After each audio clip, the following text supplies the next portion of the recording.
segue to our workshop discussion today, because this conversation was kind of, I felt like it was important we should have it, because some of the first kind of feedback that I got from people was exactly along that line. It was people initially saying that they didn't think they were in a position to do anything, or that they didn't have a voice at their station to like really make changes or speak about what's going on right now. So while we as a group continue to provide resources to folks so they can have those conversations with their staff and on air, or with programming people and beyond that, we wanted to focus on one thing that DJs have a lot of control over and stations have a lot of control over, which is their radio shows and their playlists. So this week we brought in a couple folks that could help provide a couple different perspectives, points of view here. So I want to introduce music director of Vocalo, Vocalo Radio in Chicago, Ayana Contreras. She's been on our call a bunch of times now. You guys have probably seen her. She's going to speak to how they're handling programming over there at the station during these times, but also how they kind of deal with programming and their ethos on the regular. They're an urban alternative station 365 days a year, so they come at their programming in a really unique way. Also Mike Canton, who does a specialty show on WYEP in Pittsburgh, and he focuses kind of like on all types of soul music across genres and does a really beautiful and eclectic and powerful show. So I'm gonna hand it over to Ayana first, and you can get into your business over there. Okay, am I on mute? No, I'm not on mute. Okay. So thank you for the introduction. I don't know why this all of a sudden got to me, but I found this quote from Curtis Mayfield, and that was what I was just searching for on my computer, and I can't find it right now. So I'll paraphrase it a little bit later. So as Jess mentioned, I'm doing most of the programming for Vocalo, and I also have a show called Reclaimed Soul, which is an all vinyl show. So I deal a lot with older music, and the thing that trips me out about it is that a lot of the older soul music in particular, the music that's pretty political, it's still timely today. Things that came out in 1967, for instance, still have some resonance, which makes me think that maybe we haven't made it as far as I'd like to think we have made it. And just a little bit quickly about me. In addition to doing Vocalo, up until very recently, I produced a show called Sound Opinions, which is on a lot of public radio stations in the country. And I also am a columnist and do stories and reviews for Downbeat. So I kind of walk the lines between a few different genres. So basically, as Jess was talking, we completely overhauled our playlist in the wake of the protests that were rocking the country. And so the question to that, why? I don't know, maybe you have seen this, but John Lewis once said that without music, the civil rights movement would have been like a bird without wings. And in the same way that maybe a lot of folks don't have the ability to say overtly political things, the music can feed the movement, and it can also speak words that help keep people, inspired. So, I mean, we felt like that's what we could do. And as just mentioned, we're an urban alternative station with some mainstream earworms mixed in. So like Drake and Jamila Woods, Thundercat and Her, and a lot of local artists. And a lot of those local artists on our scene, including Jamila Woods, are definitely tied into community activism and conscious commentary and community. So our mix was always skewed in that direction anyway. So when I say an overhaul, it didn't mean adding a whole bunch of new songs. Really what it meant was removing a number of songs that didn't necessarily serve the mood and the mission of what we were trying to do. We were trying to boil our playlist down to its essential elements. One of the things I learned in school when I was going to school for like broadcasting is the concept of does it play in Peoria? And basically what that means is understanding community, I guess you would call it community norms. So a lot of things play in Chicago that somebody in Peoria might call in and say, oh my goodness, that's like ridiculous. I can't believe they played that on the radio. The flip of that is, okay, there are literal protests going on in the streets. I don't know why we need to play this particular song right now. It doesn't even seem relevant anymore. So, but it doesn't mean that we weren't playing love songs, right? Like, because of course we're multidimensional beings, but what it meant was we were clipping out anything that felt trivial or obsolete. And the quote that I was looking for from Curtis Mayfield, I'm working on a book about Black culture and music that came out of Chicago in the 60s and 70s. And I found this quote where he was like, the music back then, back in the day, like before he really got into it, was all about shake your shimmy shimmy. Like that was the quote he used, which I thought was pretty funny, because he wound up making a lot of music that was political and sometimes not overtly political, but had political undertones. And I'll get into that in a second. So let's back it up just a little bit. Like, what is protest music, right? I think of it sort of in three buckets. So one of them would be songs that serve as a commentary, sort of a person who is witnessing something. So for instance, I'm going to use old school examples because I think they're ones that more people are familiar with than not. So like, for instance, Mercy, Mercy Me, right? Like that's a commentary. It's not necessarily a call to action, which brings us to our second one, songs that are a call to action, right? So for instance, War by Edwin Starr is actually saying like, stop, you know, like, let's see, war I despise because it means destruction of innocent lives. You know, it goes on actually saying like that we need to basically stop doing that. And then the third bucket, which is one that I play a lot with, is songs that are implicitly political. Now, the thing about that is often implicitly political songs require context. So first listen, you might not even realize how political they are, but when you realize like what that artist is going through or has gone through in that moment, then all of a sudden it bears a new thing. So for instance, I mean, like you go back to John Coltrane's Alabama, right? Like if you don't know when that song was created and that it's called Alabama because of like those four little girls that got blown up at that church, then you don't realize that it is a political song. You just think it's, you know, a moody instrumental song. Or I'm So Proud by Curtis Mayfield, right? Like you might think, oh, that's just a love song. But if you think about it, it's like pre-Civil Rights Act. I'm so proud of you, prettier than all the girls in the world, essentially is what he's saying, which says a lot if you're told that Black isn't beautiful. Like this is before even that term was a term.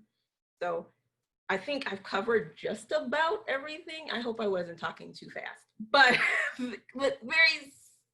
basically those three buckets are the buckets that we pull from. It's like, it's not enough to just say, oh, I'm playing Tank and the Bangas. And now all of a sudden I'm like, whoa, I think you have to really think about like what the messages in the music are and what the overall feelings of them are and balance it out. And you can go so far with it. I think we got a lot of really good positive feedback when we did the overhaul because it felt as though it was the soundtrack to what was going on in the streets, which was a lot.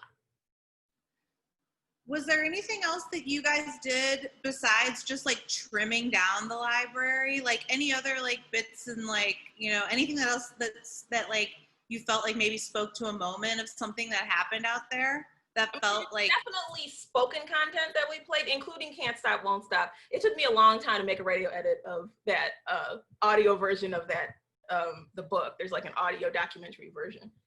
But it was worth it because what it does is it talks about the history of hip hop sort of parallel to sort of a people's history of protest and consciousness in a way that was really responding to people. And we also have a podcast called Same Old New School that was really digging into music, like hip hop as protest, sort of a people's history of that. So I kind of paired that together. We were doing like a lot of content that we were hoping would make that the stuff that we were playing also have context, in addition to hosted work that was drawing out the narratives behind the music. And anything that I mean, it sounds like the listener response was really positive. Or did you feel a different level of engagement, or did anything change when you were kind of switching up your normal? I think like just taking out the shake your shimmy shimmy music, as Curtis mentioned, I just think that's so funny. Anyway, like just taking some of that out made it a little bit more, and it wasn't like all of a sudden it became like super serious, you know, like sad. It wasn't like that. It was just more like it gave folks sort of a centering place. The other thing that we added a lot in, honestly, was music that we felt was healing. So like Stevie Wonder or whatever, we would throw stuff like that into the mix because it amplified just like the idea that we can make it, that we can get past whatever this tumult is that's going on at the moment. And then we did a lot of, we did a thing called, I guess you would call it community updates. So they're like PSAs, but they're just like ways in which you can get involved in the community. So it would be like, oh, you can go over on 79th Street. They're cleaning up the broken glass in front of the grocery store from Thursday at 11 a.m. to 1 p.m. Or they're handing out sandwiches over at blah, blah, blah. If you want to get involved in that, you can visit vocalo.org/do-good. Like, so those were like popping up every like 40 minutes in the mix as well. So there was like sort of a multi-tiered effort in addition to the music. But I think the playlist was sort of the connective tissue that tied everything together. Very cool. Mike, I'm going to throw it over to you in hopes that I want to hear definitely from your perspective. You're in a different place, a different city, but definitely paying attention to what's going on out there and definitely responding, like musically. I know. So give us your kind of perspective on how your show has changed and evolved. Well, the way that I handled this, I mean, keep in mind, I do a show a week on my station. And so if something happens, it contorts my playlist on a Thursday or a Wednesday to produce something for Saturday. So in terms of change, my show is fairly steady, but it twists and turns if something happens. And so what I did here was I took the list that I put together right after Floyd, and I brought that with me for us to dissect a little bit, because I think that might be like the biggest peak that I've gone through in recent years. And there's certainly been a lot of things, but this is the one where I look back at that list and it probably had the highest intensity. Okay, so you want to just jump in? Okay, I can't hear you. That was me on mute being like, let's do it. Okay, all right. So now we're going to do our tech check, right? So you're going to give me the screen. I can't hear you. So. He said you can already do it. All right, I don't, let's see. You just have to click share screen at the bottom. Yay, okay, I think I'm in now. Let's see, I got one more thing to do. We good? Okay, I'm gonna assume everybody can see this. I can't see you. Jessica, I don't think we can see you. I don't think I can see your screen share, Mike. You still can't see my screen? Face, no, I can see your face, but not your screen. Okay, let me. You got to make him the host, and then he's got to click share screen and choose the screen. I did it. All right. Okay, let me do a share. Yep. All right, and let's do that. We good? Yes. Okay, can hear me? You can see me? Everybody good? Yes. Okay, great. So this is Protest via Playlist Part 2. Ayana did the first part. We did a quick discussion, and it's so amazing because we didn't talk about all of our points, but I actually, as she was giving her lesson, I was scribbling some things down that it's crazy, but if we had talked about these things, it would have really clicked. So I just kind of added some of her thoughts to what I did. So anyway, I'm the volunteer host and producer of The Soul Show on WYEP Pittsburgh. Operative word, volunteer. That means no real control of, decision making at the station. So I've been there for 14 years. 11 of the 25 years that the show has been on, I've been the sole host. It's a music only station. There are several volunteer produced specialty shows on a station that's primarily AAA. WYEP notably joined with an NPR station, WESA, a few years ago. They are now one corporation. I was brought into an impromptu meeting a while back and told that, we have to follow the rules of journalists now. Even though we're volunteers, even though we're on a music station, we are associated with a news station, and that follows some rules. So on top of that, we are mostly music and little talk in general. So what I wanted to talk about here was, in the context that the Soul Show is one of only a couple of Black hosted shows on WYEP, and I would say 3 Black focused programs on WYEP. There is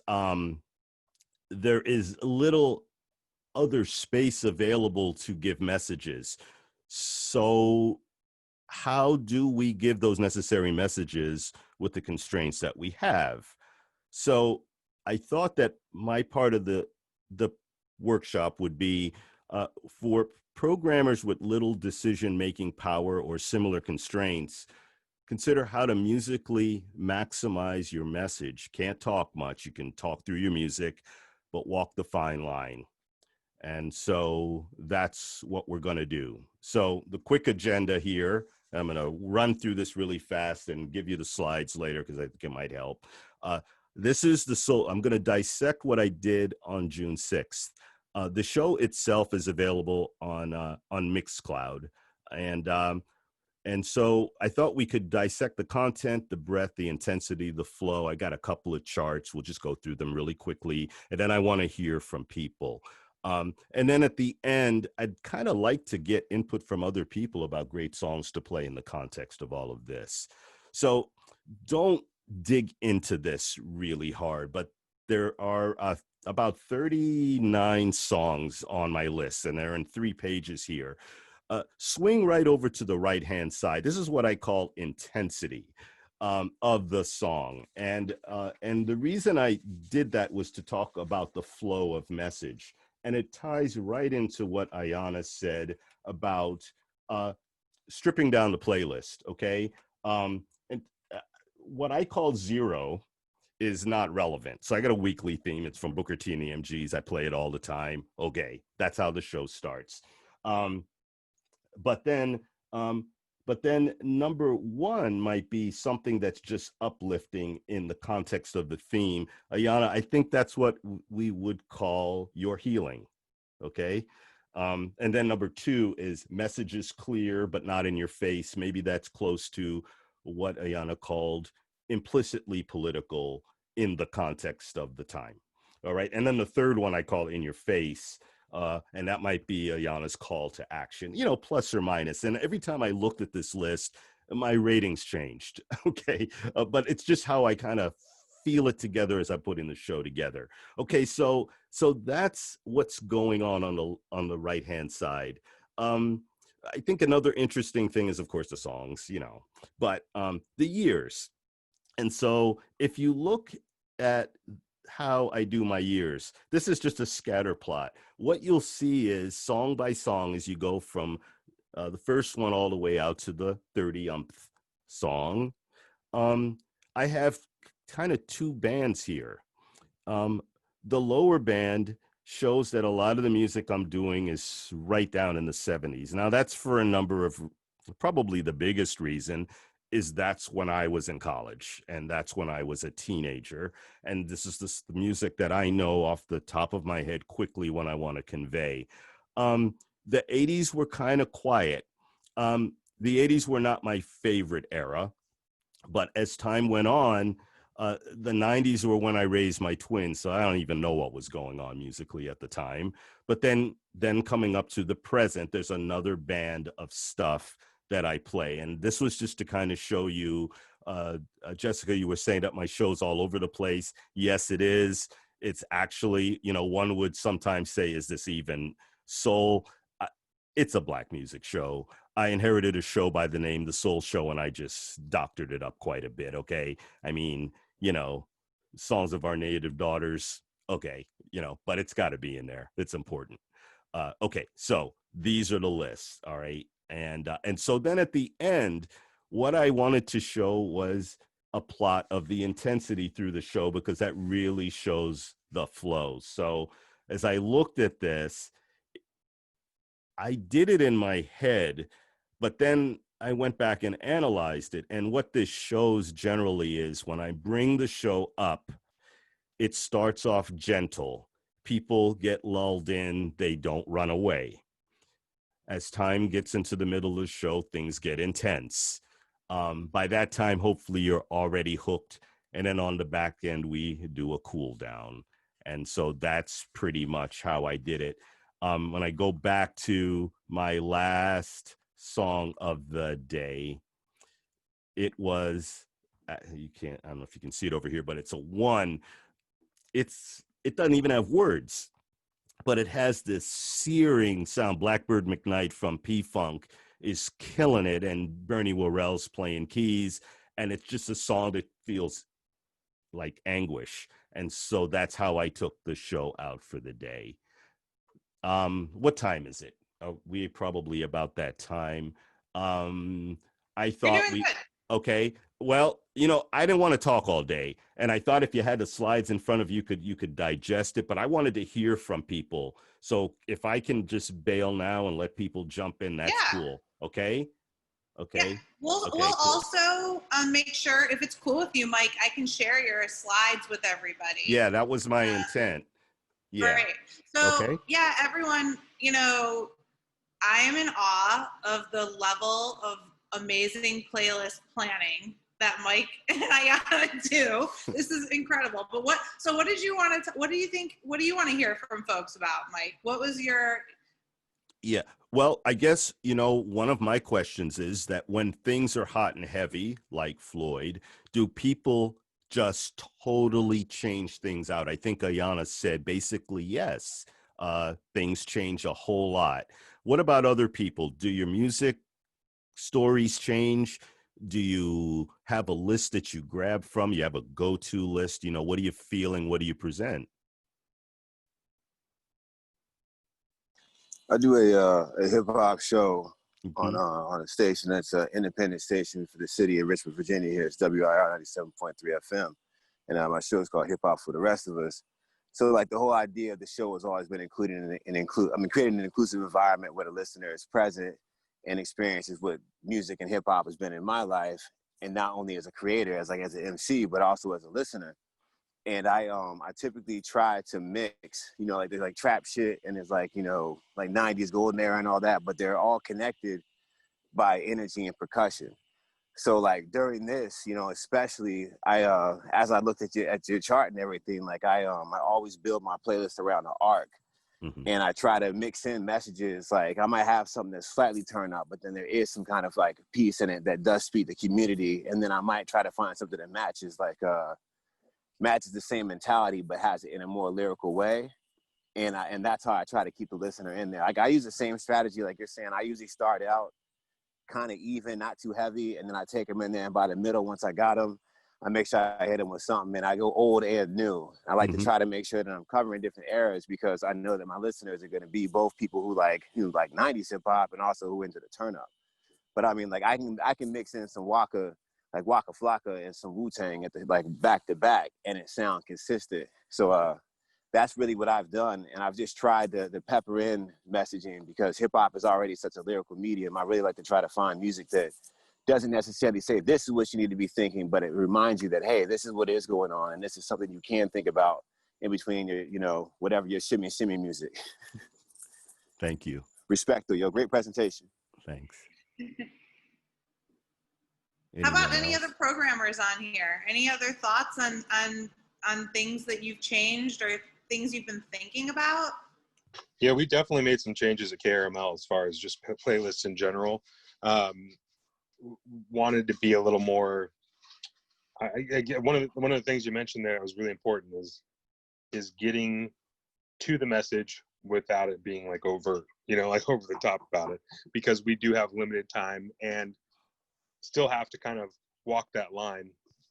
So that's one of the things we definitely did. But adding songs, and we did tend to add a lot of stuff from the 60s and 70s. Like we added a lot more Stevie Wonder into the rotation. We added more Sam Cooke into the rotation. We added just a lot of stuff that was speaking to that era, but is still relevant.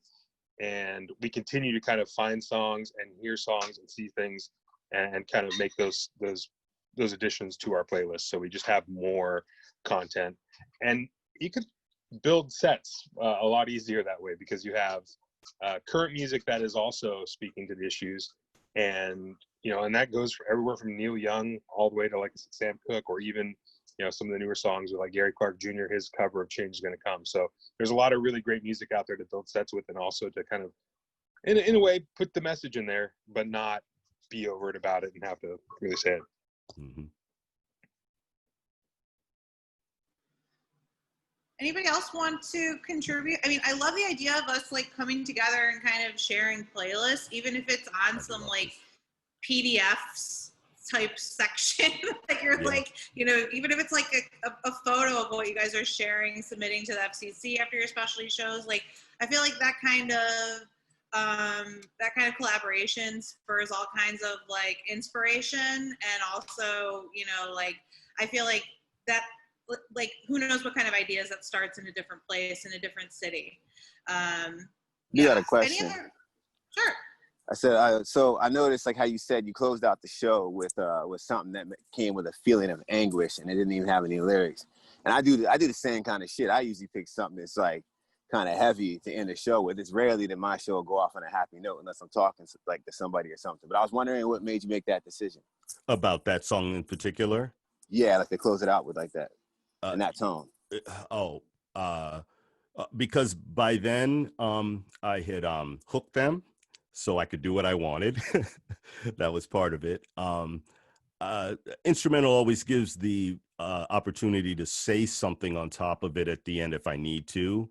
And I said explicitly that I was trying to pull a song that summed up everything that I was feeling at the time. And I said, when you hear it, you will understand. And that way I don't have to say a whole lot of words. Once again, it's about music on our station, not a lot of talking.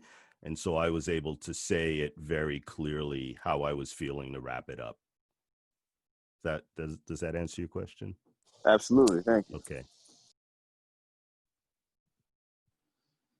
Any other programmers want to hop in on process or just, the way that they're any programming changes they may be making? I'm also curious, like, any programming changes that have kind of sparked exactly what Mike's talking about, like a feeling on air, a conversation on air, a response from listeners, engagement. I mean, that's the thing that I'm hearing most when I'm having conversations with people is like, they're putting out shows and music that's like truly like all this, like truly from the heart and truly just speaking from the time. And it's really, it's been seeing listener engagement in a different kind of, a different level. I mean, more for sure, but also just different type of people kind of dialing in. I just saw somebody's comment about with most everyone's shows going remote, our student DJs rely on our digital library, which we often add older releases to. So that's a really good comment. To be able to have total freedom, especially in these times, you need to have your library accessible, everything that you want. I happen to build my own library fairly independently of the station. And I've always produced off of my laptop, where the majority of hosts produce with the CDs and the digital tracks that are at the station. So what I would say is pull as much as you can together in your own house and own it. If you have access to some sort of like I don't know what you would call it, but some sort of like shared drive among your hosts, I would think about really building that out with some stuff to pepper out people's shows if That's you a think great it's idea. important to do so. Yeah. I mean, like I'm building our actual automation playlist and the playlist for our hosts from my home, and I have access to everything that was in our Inco library before that point as well. And then I'm constantly also adding music for my personal collection as well. So that wasn't like a problem for us. They don't need to access, but I do know that other stations are different in the way that they. I mean, we have a lot of CDs, but I think we hadn't been using them at the station in a long time. We immediately would put the songs in the system that we were wanting to have access to. So we were lucky in that sense. When COVID hit, we had access. Oh, you know, and another wrinkle to that, in my case, is that I actually produce from start to finish at home. So some people, you know, do their voice tracking and then send that in, and then it's assembled with the library that exists. But for me, I build everything at home, voice tracking through all songs, and then deliver, you know, 3 hours of music via a Dropbox to the station every week. Carmel, pop in for a sec. And then, you know, since you're doing some podcasting stuff, if you give us a lowdown on what you've been thinking about. Yeah, well, I just wanted to, first of all, say, Ayana, I was so inspired by what you said, and thinking about things in terms of buckets was a really nice way of putting it. And I mean, I've been doing radio for 2 decades, and have been a music director twice. And right now I'm hosting a specialty show weekly called Shiro's Radio. And I'm also working on a podcast of the same name. And I've noticed in the past, well, since June, really, that the music choices that I'm making, I schedule my show every week by hand, and that the choices that I'm making are directly correlated with whatever's happening in the week that just happened. And I'm just finding that it's much more important now than ever to be really in touch with what's going on and to respond to that musically. I don't even really feel like I have a need to say much, but there's a lot that needs to be said in the music that I program. And just, amping up the number of, the show is all women and female identifying artists, but I'm amping up the diversity, not just women of color, but, trying to include trans women as well. And also just being really topical. And I just feel like that's part of thinking about what Davey D said, a few weeks ago about kind of like what the job of the broadcaster is, and how it's a public service. I just feel like that's really where we're at. And so the song choices just feel like they carry just that much more weight. So I just want to kind of have a tip of my hat to all of you for doing that.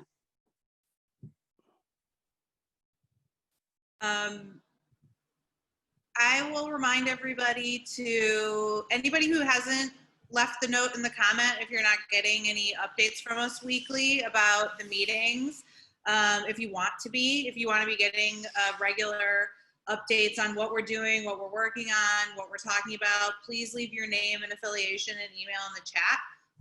And before we wrap up, just any last thoughts from anybody? I feel like this conversation is like hopefully something we can share with folks who feel like just to be a bit more deliberate and a bit more thoughtful about what they're playing, what they're doing, and to know that it truly makes a difference and an impact. We already know, we know that the music matters, but it's something that we should be thinking about even more right now, for sure.